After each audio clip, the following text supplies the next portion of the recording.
Yeah, good evening, Mike. I mean, as you said there, yesterday was a huge day in this deal. Manchester United agreeing a fee with RB Leipzig, just over £73 million for Šeško. As you mentioned there, he then travelled to the UK yesterday evening. We brought you those pictures on Sky Sports News. And then today we understand he's been in Manchester undergoing his medical. I'll just give you a bit of insight though, Mike. I've actually been in the training ground today to have a look at Manchester United's new £50 million men's building facility that they've revamped over the last 12 months. Didn't see Sesko around, I have to say, even though they have some brand new spanking medical facilities.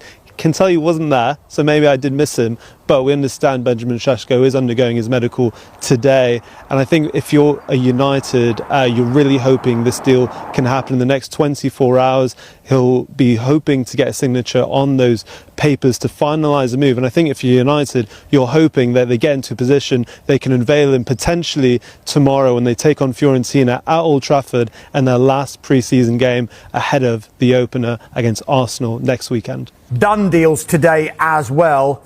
Michael Bridge, let's start with what has been a long-running saga, but it is close to coming to an end. Where do things stand with Manchester United and their pursuit of Benjamin Sesko tonight? Well, good evening, Darmish. They're very close indeed. We know there's been a medical today, and all being well for Manchester United will be presented to his new supporters at Old Trafford tomorrow as Manchester United face Fiorentina. Now, big day for Manchester United, not just because they've got a very, very good player in the door, but so it's a big, big move for him.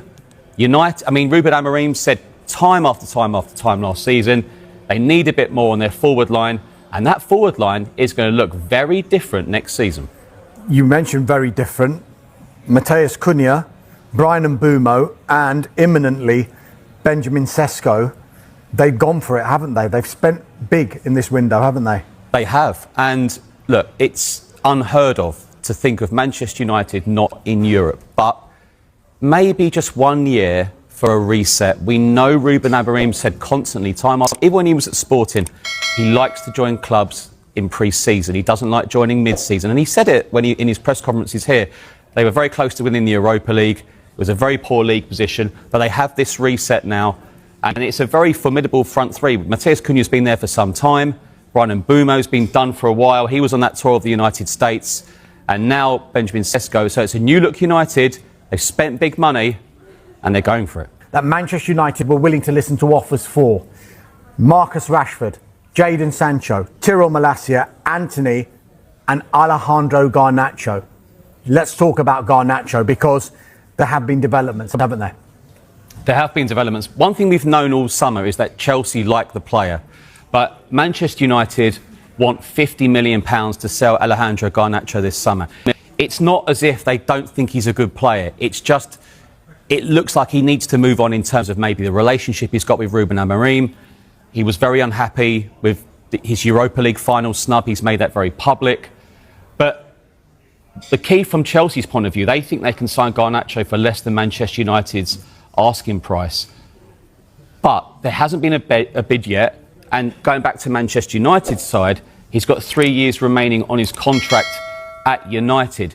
You feel that this probably will get done, but for what price, we'll have to wait and see. Yeah, Manchester United valuing him at £50 million because they'll look at other players that have gone for that amount as well, the likes of Anthony Elanga from Nottingham Forest and Newcastle, Noni Madueke, who actually left Chelsea for Arsenal. But I mentioned a couple of those other players. Jadon Sancho and Antony are two of the big ones that potentially could bring in money for Manchester United.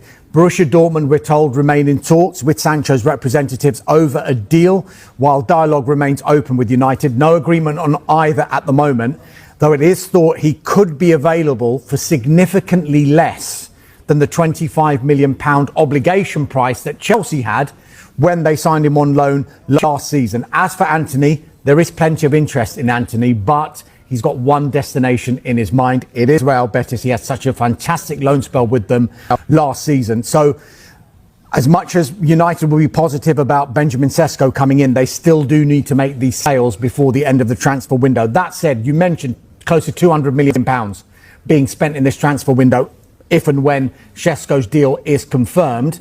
But are they stopping there? Well, I don't think they will. I mean, I think the key for Manchester United is getting those players out, the ones you've mentioned.